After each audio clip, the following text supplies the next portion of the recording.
il me semble quand même que, notamment la judiciarisation actuelle de la médiation pose un certain nombre de questions éthiques et déontologiques que ceux qui les pratiquent connaissent bien.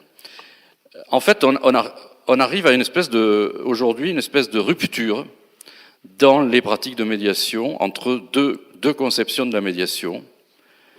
Et j'espère que ce livre ne contribuera pas à créer un gouffre, au contraire, il est de nature à le réduire.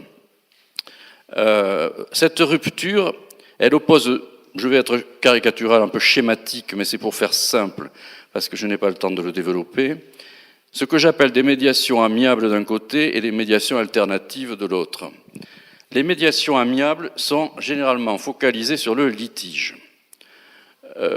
Elles recherchent une solution à ce litige. Elles sont relativement directives ou inductives, selon que vous préférez le terme. Elles se confondent très souvent avec de la négociation assistée. Et elles sont pratiquées par des experts, entre guillemets, c'est-à-dire des gens qui n'arrivent pas à avoir une posture basse parce qu'ils n'ont pas été structurés comme ça. Et qui ont d'immenses difficultés à se repositionner dans des postures humbles.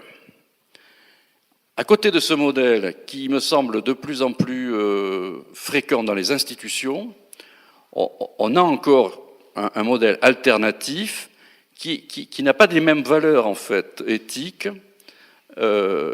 qui travaille sur le conflit et non pas sur le litige, qui est orienté non pas vers la solution mais vers la communication entre les personnes ou les groupes, dans lequel le tiers accueille les personnes de façon humble, empathique, accueille les représentations, les émotions, de manière à favoriser une communication, et éventuellement, cette communication peut déboucher sur une solution. Il y a cette fracture entre ces deux conceptions de la médiation qui, en ce moment, est très sensible. Elle n'est pas nouvelle, hein.